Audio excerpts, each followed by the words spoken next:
Hello friends, आपका स्वागत है हमारे channel Hemant the solo traveller में। ये पार्ट 2 हमारी पिछली वीडियो का है और अगर आपने पार्ट अभी तक नहीं देखा तो मैं रिक्वेस्ट करूँगा कि पहले आप ऊपर आई के बटन पे क्लिक करके पार्ट 1 देखें और उसके बाद आप ये पार्ट 2 देखिए। जैसे कि हमने आपको पिछली वीडियो में बताया था कि हमारा देश बहुत रहस्यों से भरा हुआ है और यहाँ पे बहुत सारी मिस्टीरियस चीज़ें और मंदिर हैं जिनका राज आज तक किसी को नहीं पता या ये रहस्यों से आज तक कोई पर्दा नहीं उठा पाया। तो चलिए आज हम शुरू करते हैं। मैं आपको कुछ और मंदिरों के दर्शन कराऊंगा जिनका रहस्य आज भी उठाना बहुत मुश्किल है और वह रहस्य इंसान और मानवीय कल्पनाओं से बहुत परे हैं। तो चलिए आज का सफ़र शुरू करते हैं और आज मैं आपको इस वीडियो में बताऊंगा कुछ और ऐसे मंदिर। निधिवन, उत्तर प्रदेश के मथुरा में मौजूद एक मंदिर, एक वन जिसमें यह दावा किया जाता है कि भगवान श्री कृष्ण यहाँ हर रात को रासलीला करने आते हैं।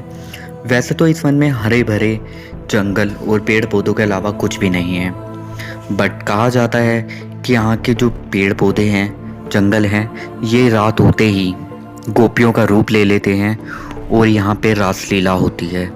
पर यहाँ पे जो कुछ भी होता है उसे देखने की इजाज़त किसी को भी नहीं है। यदि कोई भी इस रासलीला को ज़बरदस्ती देखने की कोशिश भी करता है तो वह किसी को कुछ बताने की हालत में नहीं रहता।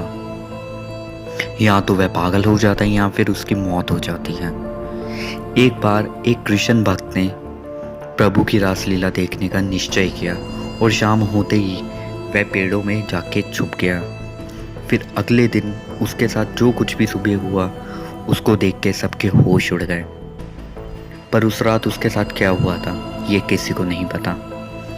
कहते हैं कि उसने वहाँ जो कुछ भी उस रात को देखा वो अगले दिन सुबह किसी को बताने के काबिल नहीं रहा, क्योंकि सुबह होने तक वो अपना मानसिक संतुलन पूरी तरह खो चुका था और उसे पागल खाने भेज दिया गया और उसके कुछ दिन बाद ही उसकी मौत हो गई। इस घटना के बाद सब लोगों में इतना डर फैल गया। आज भी शाम होने से पहले ये पूरा मंदिर, पूरा वन वीरान हो जाता है। यहाँ पे पंडित, पुजारी, यहाँ तक कि पशु पक्षी भी नहीं रहते और कहा जाता है कि इस वन में शाम के वक्त कोई पंछी भी ऊपर से नहीं उड़ता और इस वन के आसपास जितने भी घर हैं उन घरों में कोई खिड़की नहीं है वन की तरफ और बाहर निकलने की या वन की तरफ झांकने की कोई हिम्मत नहीं करता। इस वन में एक अक्षय मंदिर है जिसमें 7 ताले लगे हैं और अंदर राधा रानी का श्रृंगार करके दुल्हन का जोड़ा सारा सामान रखा जाता है। सबके सामने 7 ताले लगाए जाते हैं इसी वन में और सुबह पंडित जब ये दरवाज़ा खोलते हैं तो सबके सामने ये सारा सामान अंदर पूरा बिखरा हुआ मिलता है और वो सामान पंडित वहाँ आए हुए श्रद्धालुओं में बांट देते हैं। मुंडेश्वरी देवी, ये भी मंदिर बिहार के कन्नौज जिले के बलिया नाम के एक गांव में है। ये चमत्कारी मुंडेश्वरी मंदिर करीब 1900 साल पुराना है। यहाँ पे कुछ होने वाली मशहूर और रहस्यमयी घटनाओं के लिए बहुत फेमस है।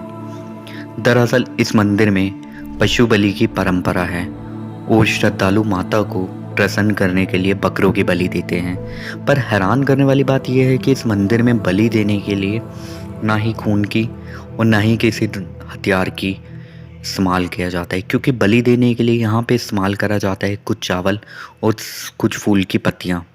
भक्त अपने अपने जानवरों के साथ मंदिर में प्रवेश करते हैं और पुजारी उन जानवरों को देवी की मूर्ति के पास लेटा देते हैं और फिर पुजारी कुछ चावल के दाने और फूल को उठा के जानवर के शरीर पे रखते हैं।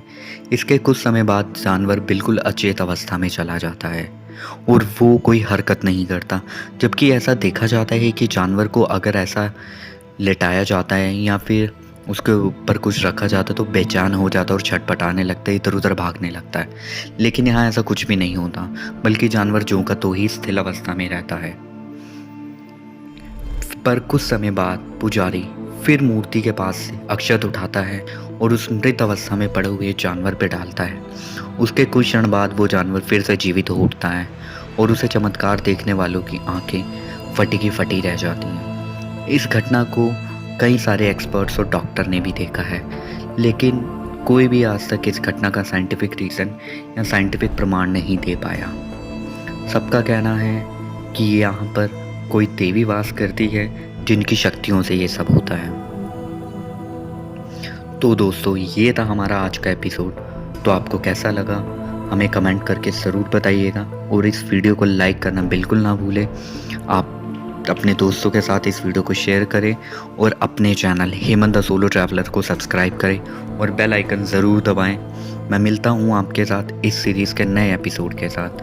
तब तक अपना ध्यान रहे, सुरक्षित रहें।